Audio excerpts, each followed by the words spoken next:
11ನೇ ಅಧ್ಯಾಯ 18ನೇ ಶ್ಲೋಕ.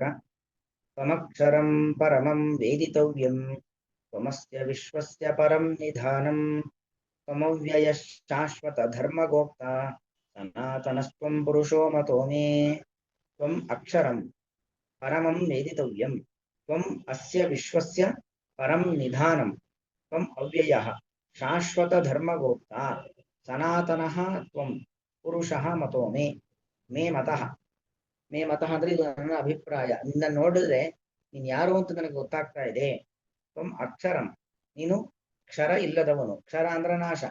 ಕ್ಷರ ಸರ್ವಾಣಿ ಭೂತಾನಿ, ಎಲ್ಲರಿಗೂ ನಾಶ ಇದೆ. ಆದ್ರೆ ಭಗವಂತನಿಗೆ, ಆ ಲಕ್ಷ್ಮೀ ದೇವಿಗೆ ನಾಶ ಇಲ್ಲ. ಹಾಗಾಗಿ ನೀನು ಅಕ್ಷರ, ನಾಶ ಇಲ್ಲದವನು. ನಾಶ ಇಲ್ಲ ಅಂದ್ರೆ ಸಾವಿಲ್ಲ, ದುಃಖ ಇಲ್ಲ, ಮತ್ತು ದುಃಖ ಅನಾರೋಗ್ಯಗಳು ಬರುವಂತದ್ದಿಲ್ಲ, ಅಥವಾ ವಯಸ್ಸಾಗೋದಿದೆ, ಯಾವುದು ದೇವರಿಗಿಲ್ಲ. ಹಾಗಾಗಿ ಭಗವಂತ ಅಕ್ಷರ.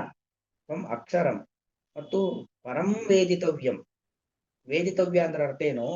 ವೇತ್ತುಂ ಯೋಗ್ಯಂ ವೇದಿತವ್ಯಂ, ಅಥವಾ ವೇದಿತಂ ಯೋಗ್ಯಂ ವೇದಿತವ್ಯಂ, ತಿಳಿಬೇಕಾದದ್ದು ಅಂತ ಅರ್ಥ. ಯಾವ್ದ್ಯಾವ್ದನ್ನ ತಿಳಿಬೇಕು ಅದು ವೇದಿತವ್ಯ.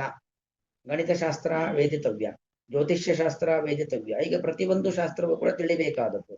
ಆದ್ರೆ ಭಗವಂತ ಪರಂ ವೇದಿತವ್ಯಂ, ಮುಖ್ಯವಾಗಿ ತಿಳಿಬೇಕಾದದ್ದು. ಏನ ವಿಜ್ಞಾತೇನ ಸರ್ವಂ ವಿಜ್ಞಾತಂ ಭವತಿ ಅಂತ ಉಪನಿಷತ್ ಹೇಳುತ್ತೆ. ಯಾವ ಭಗವಂತನನ್ನ ತಿಳಿಯುವುದರಿಂದ ಎಲ್ಲವನ್ನೂ ತಿಳಿದ ಹಾಗೆ. ನಾವು ಬೇರೆ ಏನನ್ನ ತಿಳಿದೇ ಇದ್ರೂ ಪರವಾಗಿಲ್ಲ, ದೇವರ ಬಗ್ಗೆ ಮುಖ್ಯವಾಗಿ ತಿಳಿದುಕೊಳ್ಳೇಬೇಕು. ನಮ್ಮೆಲ್ಲರ ಸೃಷ್ಟಿಕರ್ತ, ಸ್ಥಿತಿಕರ್ತ, ಸಂಹಾರಕರ್ತವಾಗಿರತಕ್ಕಂಥ ಭಗವಂತನ ಬಗ್ಗೆ ಅವಶ್ಯವಾಗಿ ತಿಳಿಲೇಬೇಕು. ಅದಕ್ಕೆ ಬರೀ ವೇದಿತವ್ಯಂ, ಪರಂ ವೇದಿತವ್ಯಂ, ಮುಖ್ಯವಾಗಿ ತಿಳಿಬೇಕಾದವನು. ಅದನ್ನು ನಾವು ತಿಳ್ಕೊಳ್ಳಿಕ್ಕೆ ಸಾಕಷ್ಟಿದ್ರು ಕೂಡ ದೇವರ ಬಗ್ಗೆ ಅವಶ್ಯವಾಗಿ ತಿಳ್ಕೊಳ್ಳೇಬೇಕು ಅನ್ನೋದು ಅಭಿಪ್ರಾಯ. ತ್ವಂ ಅಸ್ಯ ವಿಶ್ವಸ್ಯ ಪರಂ ನಿಧಾನಂ, ಈ ಜಗತ್ತಿಗೆ ಮುಖ್ಯ ಆಶ್ರಯ ನೀನು. ಅಲ್ಲೂ ಅಷ್ಟೇ, ನಿಧಾನ ಅಂದ್ರೆ ಆಶ್ರಯ. ಈ ಜಗತ್ತು ಭೂಮಂಡಲ ನೀರಿನಲ್ಲಿದೆ, ಅಥವಾ ಒಂದು ಆಮೆ ಮೇಲಿದೆ, ಅಥವಾ ಶೇಷದೇವರ ಹೆಡೆ ಮೇಲಿದೆ ಅಂತಾನೆ ಹೇಳ್ತೀವಿ. ಆದ್ರೆ ಅದೆಲ್ಲದಕ್ಕೂ ಆಶ್ರಯ ಯಾರು? ಭಗವಂತ. ಕೂರ್ಮರೂಪಿಯಾಗಿರ್ತಕ್ಕಂಥ ಭಗವಂತನೇ ಸಮಸ್ತ ಬ್ರಹ್ಮಾಂಡಕ್ಕೆ ಆಶ್ರಯ. ಹಾಗಾಗಿ ಆಶ್ರಯ. ನಾವು ನಮ್ಮ ಮನೆಯಲ್ಲಿದ್ದೇವೆ, ನಮಗೆ ಆಶ್ರಯ ನಮ್ಮ ಮನೆ ಅಲ್ವಾ? ಹಾಗೆ ಒಬ್ಬೊಬ್ಬರಿಗೆ ಒಂದೊಂದು ಆಶ್ರಯ ಅಂತ ಇರುತ್ತೆ, ಒಂದೊಂದು ಜಾಗ ಅಂತ ಇರುತ್ತೆ.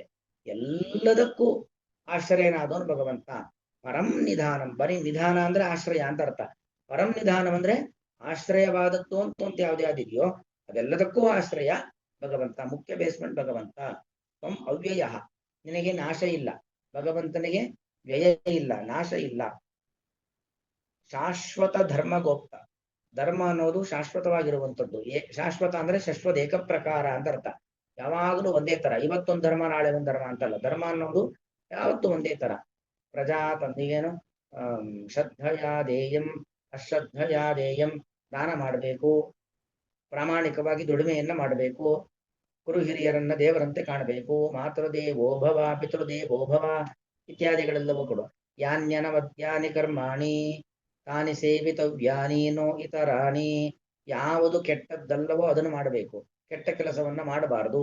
ಹೀಗೆಲ್ಲ ಒಂದಷ್ಟು ಧರ್ಮವನ್ನ ಹೇಳ್ತಾರೆ ಉಪನಿಷತ್ತು ಮೊದಲಾದವುಗಳು. ಅಂದ್ರೆ ಎಲ್ಲರಿಗೂ ಧರ್ಮ ಅನ್ನೋದು ಸಾರ್ವಕಾಲಿಕವಾದದ್ದು, ಸಾರ್ವಜನಿಕವಾದದ್ದು, ಎಲ್ಲರಿಗೂ ಒಂದೇ ಇದೆ. ಹಾಗಾಗಿ ಇಂತಹ ಧರ್ಮಗಳು ಶಾಶ್ವತವಾದದ್ದು. ಅದನ್ನ ರಕ್ಷಣೆ ಮಾಡೋ ನೀನು. ಈ ಕೃಷ್ಣನ ಹೇಳ್ತಾನಲ್ವಾ, ಯದಾ ಯದಾ ಹಿ ಧರ್ಮಸ್ಯ ಗ್ಲಾನಿರ್ಭವತಿ ಭಾರತ ಅಭ್ಯುತ್ಥಾನಮ ಧರ್ಮಸ್ಯ ತದಾತ್ಮಾನಂ ಸೃಜಾಮ್ಯಹಂ ಅಂತ. ಧರ್ಮ ಎಲ್ಲಾದ್ರೂ ಒಂದ್ ಕಡೆ ಸ್ವಲ್ಪ ಧರ್ಮ ಕಡಿಮೆ ಆಗ್ತಾ ಇದೆ, ಧರ್ಮಕ್ಕೆ ಪೆಟ್ಟು ಬೀಳುವ ಕೆಲಸ ಆಗ್ತಾ ಇದೆ ಅಂದ್ರೆ ಭಗವಂತ ಅದನ್ನ ತಡ್ಕೊಳ್ಳಿಕ್ ಆಗೋದಿಲ್ಲ. ಅವನು ಅವತಾರ ಮಾಡಿ ಧರ್ಮವನ್ನು ರಕ್ಷಣೆ ಮಾಡ್ತಾನೆ. ಧರ್ಮ ಸಂಸ್ಥಾಪನಾರ್ಥಾಯ, ಧರ್ಮವನ್ನ ಸಂಸ್ಥಾಪನೆ ಮಾಡ್ಲಿಕ್ಕೋಸ್ಕರವಾಗಿ ಭಗವಂತ ಅವತಾರ ಮಾಡ್ತಾನೆ. ಅದನ್ನು ಹೇಳ್ತಿದ್ದಾನೆ ಅರ್ಜುನ. ಶಾಶ್ವತ ಧರ್ಮಗೋಪ್ತ, ನೀನು ಶಾಶ್ವತ ಧರ್ಮಗೋಪ್ತ. ನೀನು ಸನಾತನ. ಸನಾತನ ಶಬ್ದಕ್ಕೆ ಸದಾತನ, ಯಾವಾಗ್ಲೂ ಇರುವವನು. ಹಿಂದೆ, ಈಗ, ಮುಂದೆ ಯಾವಾಗ್ಲೂ ಒಂದೇ ತರ ಇರೋ ನೀನು. ನೀನು ಪುರುಷ. ಪುರುಷ ಅಂದ್ರೆ ಪೂರುಷು ಶೇತೆ ಇತಿ ಪುರುಷ. ಪುರ ಅಂದ್ರೆ ನಮ್ಮೆಲ್ಲರ ದೇಹ, ನಮ್ಮೆಲ್ಲರ ದೇಹದ ಒಳಗಡೆ ಇರುವವನು ನೀನು. ಅಂದ್ರೆ ನಮ್ಮೆಲ್ಲರ ಅಂತರ್ಯಾಮಿ ನೀನು ಎಂಬುದು ಮೇ ಮತಃ. ಮೇ ಅಂದ್ರೆ ನನ್ನ, ಮತಃ ಅಂದ್ರೆ ಅಭಿಪ್ರಾಯ. ಇದು ನನ್ನ ಅಭಿಪ್ರಾಯ. ನೀನು ಶಾಶ್ವತನಾದವನು, ನಮ್ಮೆಲ್ಲರ ಅಂತರ್ಯಾಮಿ ನೀನು. ಇದೆಲ್ಲ ನನ್ನ ಅಭಿಪ್ರಾಯ. ನಿನ್ನನ್ನು ನೋಡ್ತಾ ಇದ್ರೆ ನಿನ್ನ ಬಗ್ಗೆ ನನಗೆ ಹೀಗೆ ಅರಿವು ಬರ್ತಾ ಇದೆ, ನಿನ್ನ ಬಗ್ಗೆ ನನಗೆ ಹೀಗೆ ಜ್ಞಾನ ಬರ್ತಾ ಇದೆ. ನಾನು ಕಂಡುಕೊಂಡದ್ದನ್ನು, ನನಗೆ ಅರ್ಥವಾದದ್ದನ್ನ ನಾನು ನಿನ್ನ ಮುಂದೆ ನಿವೇದನೆ ಮಾಡ್ತಾ ಇದ್ದೇನೆ ಅಂತ ಹೇಳಿ ಆ ವಿಶ್ವರೂಪವನ್ನ ನೋಡಿ ತಾನು ನೋಡಿದ್ದನ್ನ ತನ್ನೊಳಗನೆ ಅನುಭವಿಸಿಕೊಳ್ಳದೇನೆ ತಾನು ಅನುಭವಿಸಿದ್ದನ್ನ ತಾನು ಕಂಡದ್ದನ್ನ ಜಗತ್ತಿಗೆ ಗೊತ್ತಾಗಬೇಕು ಅಂತ ನಮ್ಮೆಲ್ಲರಿಗೂ ಈ ರೀತಿಯಾಗಿರ್ತಕ್ಕಂಥ ತನ್ನ ಅಭಿಪ್ರಾಯವನ್ನು ಹೇಳ್ತಾ ಇದ್ದಾನೆ. ತ್ವಂ ಅಕ್ಷರಂ, ನೀನು ಕ್ಷರರಹಿತ ನಾಶರಹಿತನಾದವನು. ಪರಂ ವೇದಿತವ್ಯಂ, ಮುಖ್ಯವಾಗಿ ತಿಳಿಯಲೇಬೇಕಾದವನು ನೀನು. ತ್ವಂ ನೀನು ಅಸ್ಯ ವಿಶ್ವಸ್ಯ, ಈ ಜಗತ್ತಿಗೆ ಪರಂ ನಿಧಾನಂ, ಮುಖ್ಯ ಆಶ್ರಯ ನೀನು. ತ್ವಂ ಅವ್ಯಯ, ಯಾವುದೇ ರೀತಿಯಾಗಿರುವಂತಹ ಹ್ರಾಸ ಅಂದ್ರೆ ಕುಗ್ಗೋದು. ಯಾಕೆಂದ್ರೆ ಹಿಂದೆ ಬಂದಿದೆ ಅಕ್ಷರ, ಅಕ್ಷರ ಅಂದ್ರೆ ನಾಶ ಇಲ್ಲ ಅಂತ ಅರ್ಥ, ಅವ್ಯಯ ಅಂದ್ರೂ ನಾಶ ಇಲ್ಲ ಅಂತ ಅರ್ಥ. ಅದು ಒಂದೇ ಅರ್ಥ ಹೇಳಬಾರದು. ಅಕ್ಷರ ಅಂದ್ರೆ ನಾಶ ಇಲ್ಲ, ಅವ್ಯಯ ಅಂದ್ರೆ ಕುಗ್ಗುವಿಕೆ ಇಲ್ಲ. ನಾವು ಒಂದು ಹಂತದೊಳಗೆ ಬೆಳಿತೇವೆ, ಆಮೇಲೆ ಒಂದು ಹಂತಕ್ಕೆ ಬರ್ತಾ ಇದ್ದಾಗೆ ನಮ್ಮ ದೇಹ, ನಮ್ಮ ಇಂದ್ರಿಯ, ನಮ್ಮ ಜ್ಞಾಪಕ ಶಕ್ತಿ ಎಲ್ಲ ಕಡಿಮೆ ಆಗ್ಲೇಬೇಕಲ್ವಾ. ನಮ್ಮ ಬಲ, ನಮ್ಮ ಜ್ಞಾನ ಎಲ್ಲವೂ ಕಡಿಮೆ ಆಗ್ತಾ ಹೋಗ್ಬೇಕು. ನೀನ್ ಆತರ ಅಲ್ಲ. ತ್ವಂ ಅವ್ಯಯ, ನಿನ್ನಲ್ಲಿ ಕುಗ್ಗುವಿಕೆ ಅನ್ನೋದು ಇಲ್ವೇ ಇಲ್ಲ. ತ್ವಂ ಅವ್ಯಯ ಶಾಶ್ವತ ಧರ್ಮಗೋಪ್ತ, ಯಾವಾಗಲೂ ಒಂದೇ ರೀತಿಯಲ್ಲಿ ಇರಬೇಕಾಗಿರತಕ್ಕಂಥ ಧರ್ಮಗಳನ್ನ ಗೋಪ್ತ, ಗೋಪ್ತ ಅಂದ್ರೆ ಗುಪು ರಕ್ಷಣೆ, ರಕ್ಷಿಸುವವನು ನೀನಾಗಿದ್ದೀಯಾ. ತ್ವಂ ಸನಾತನಃ, ನೀನು ಯಾವಾಗಲೂ ಇರುವವನು. ಸನಾತನ, ಯಾವಾಗಲೂ ಎಲ್ಲೆಡೆಯೂ ತುಂಬಿರುವವನು ನೀನು. ತ್ವಂ ಪುರುಷಃ, ನೀನು ಎಲ್ಲರ ಅಂತರ್ಯಾಮಿ. ಇತಿ ಎಂಬುದಾಗಿ ಇತಿ ಅಂತ ಸೇರಿಸ್ಕೊಳ್ಬೇಕು. ಮೇ ಮತಃ, ಇದು ನನ್ನ ಅಭಿಪ್ರಾಯವು.